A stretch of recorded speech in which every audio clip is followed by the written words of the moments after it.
ராமகிருஷ்ண ஹரி மௌலி ஞானேஸ்வர் மகாராஜுடைய 21வது ஹரிபாட் ஸ்லோகம் பார்த்துட்டு அதோடைய அர்த்தம் பார்க்கலாம். காலவேல நாம உச்சாரிதா நாஹி தோன்ஹி பக்ஷபாஹி உத்தராதி ராமகிருஷ்ண நாம சர்வதோஷாஹரண ஜட ஜீவாதாரண ஹரியேக हरिनामसार जिह्वाया नामाची उपमाध्या दैवाची कोणवानी ज्ञानदेवा सांग जाला हरिपाठ पूर्वजा वैकुंठ मार्गसोपा हरिमुखे मणा पुण्याची घनाना कोणकरी. இந்த ஹரிபாட்டில் மௌலி என்ன சொல்கிறா அப்படின்னா, இந்த ஹரிநாமம் சொல்வதற்கு காலம் சுத்தி எதுவுமே பார்க்க வேண்டிய அவசியம் கிடையாது அப்படிங்கிறா. நாம உச்சாரணம் செய்வதற்கு காலமோ வேலையோ கிடையாது. ஏற்கனவே முரளிதர சுவாமிகளுடைய அந்த ராமநாமம் சொல்வதற்கு எந்த தடையும் இல்லையாம், சொல்ல சொல்ல தடைகள் எல்லாம் தானே விலகுமாம், அதில் சொல்லியிருந்தா. எந்த தடையும் கிடையாது. அதாவது நீ எப்போ வேணால் பார்க்கலாம், சுத்தமாக இருக்கணுன்றது கூட கிடையாது. நீ எழுந்துக்கணும், குளிச்சு கிழிச்சு அப்புறம்தான் சுவாமிகிட்ட நின்று சொல்லணும்லாம் கிடையாது. பெட்டில் ஏந்துக்கும் போதே சொல்லலாம், பெட்டில் உட்காந்துக்கிட்டே சொல்லலாம், குளிக்காமையே சொல்லலாம்.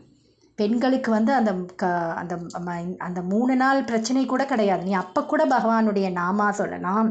அதற்கு எந்த தடையும் கிடையாது அப்படின்னு சொல்கிறா. ஹரிஸ்மரணத்தால் என்ன ஆகிறது அப்படின்னா, தாய் தந்தை அவங்களுடைய குலங்கள் உத்தாரணம் அடையும்.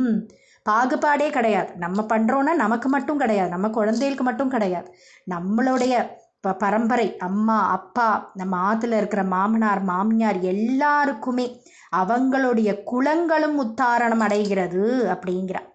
ராமகிருஷ்ண என்ற நாமம் சர்வ தோஷங்களையும் போக்க வல்லது. அது ஒரு யோகம். அது ராமகிருஷ்ண நாமம் என்ன அப்படிங்கிறா, அது ஒரு யோகம். அந்த யோகம் என்ன பண்ணுறது அப்படின்னா, எல்லா தோஷங்களையும் நாசம் அடைய செய்கிறது. அதாவது ஹரிநாமா சொல்கிறவாளுக்கு பகவானுடைய நாமா சொல்கிறதுக்கு நமக்கு எந்தவித என்ன சொல்கிறானாக்கா, இந்த இடத்துல அதாவது எந்த பிராயச்சித்தம் எதுவுமே பண்ண வேண்டாம். எந்த ஜோசியர்கிட்டையும் போகாதீங்கோ, இது என்ன அதன்னு எதுவுமே தேவையில்லையப்பா. உனக்கு எந்த தோஷமும் உனக்கு தாக்காது. நீ எந்த பிராயச்சித்தமும் பண்ண வேண்டாம். அவனுடைய ராமகிருஷ்ண நாமம் மட்டுமே போதும், உனக்கு எல்லாத்தையுமே சர்வ தோஷங்களையும் போக்க வல்லது அப்படிங்கிறா. அது மட்டும் இல்லாமல் ஒரு வரி சொல்கிறா, ஜட வஸ்துக்களையும் உத்தாரணம் செய்யும். ஜட வஸ்து அப்படின்னா இந்த இடத்துல ஜட அப்படின்னா யாரை சொல்கிறா அப்படின்னா, பகுத்தறிவு இல்லாதவன், முட்டாள், ஒரு படித்த அறிவு இல்லாதவன் கூட. இதுக்கு குவாலிஃபிகேஷனே தேவை கிடையாது. நீ இதை படிச்சிருக்கணும் அதை படிச்சிருக்கணும்லாம் கிடையாது. உனக்கு நீ பிரேமையோட பக்தியோடு நீ ராமகிருஷ்ண நாமத்தை நீ சொன்ன அப்படின்னா, நீ ஜடமாக இருந்தாலும் உனக்கு உத்தாரணம் செய்கிற சாதனம் என்ன அப்படின்னா நாமஸ்மரணமே அப்படின்றத அழுத்தந்திருத்தமாக மௌலி சொல்கிறா. நம்ம எல்லோரும் ஒரு சத்சங்க ஒரு இதில் தான் இருக்கோம், சத்சங்கத்தில் நம்ம இருக்கோம், நம்ம நாமா சொல்கிறோம். ஆனால் இப்போ இந்த ஹரிபாட்டுடைய மௌலியோட ஒரு விஷயம் நம்ம கேட்கும்போது அந்த பக்தி அதிகமாக இருக்குது, அந்த பிரேமை அதிகமாக இருக்குது. இன்னும் நம்ம எப்படி அந்த இடத்துல நம்ம பக்குவப்படுத்துறது அப்படின்றது இருக்குது. அதாவது இந்த தோஷங்கள்லாம் நாசம் செய்யணும்னா நமக்கு எதுவுமே கெட்டதே நடக்காதா அப்படின்லாம் கிடையாது.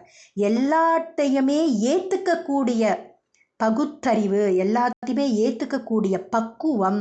ஏன்னா எல்லாத்துலேயுமே ஹரி தானே இருக்கான், எல்லாத்துலேயுமே ஹரி இருக்கான் அப்படின்ற அந்த எண்ணம் வேண்டும் அப்படின்னு முதலே சொல்கிறா இல்லையா.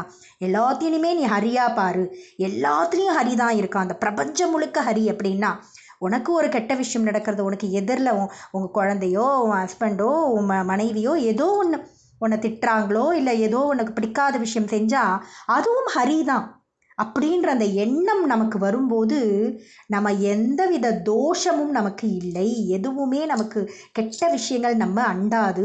அதுதான் அர்த்தம். நம்ம வந்து அதை கரெக்டாக புரிஞ்சுக்கணும். நமக்கு எதுவுமே நடக்காது, யமன் அண்ட மாட்டான், எந்த தோஷமும் இருக்காதுன்னா நம்ம அப்படியே ஒரு பெரிய இது மாதிரி நினைக்கக்கூடாது. நமக்கு எல்லாமே வரும், ஆனால் எல்லாமே ஹரிஸ்வரூபமாக நம்ம பார்க்கணும் அப்படிங்கிறோம். ஜட வஸ்துக்கள் கூட உத்தாரணம் செய்யணும். உனக்கு மூளை இல்லை, முட்டாளாக இருக்க, நீ சரியாக படிக்கலை, பரவாயில்லப்பா, நீ ஹரிநாமம் சொல்லு அப்படின்னு சொல்கிறான். அந்த ஹரிநாம ஜபம் இருக்குது பார்த்தீங்களா, அது ஒன்று தான் சாதனை, அதுதான் எல்லாத்துக்குமே சாரம். அந்த ஹரிநாமத்தை யார் ஜபிக்கிறாங்களோ அவங்கள வந்து வர்ணிக்கவே முடியாதுன்னு மாவுளி சொல்கிறான்.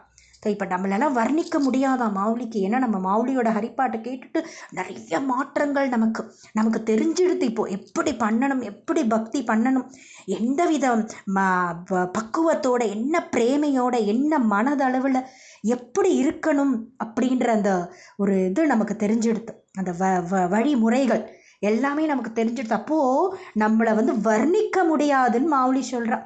அந்த பாக்கியத்தை யார் பெறுகிறார்களோ அவர்களை வர்ணிக்கவே முடியாது. ஹரிநாமம் என்ற சாரத்தை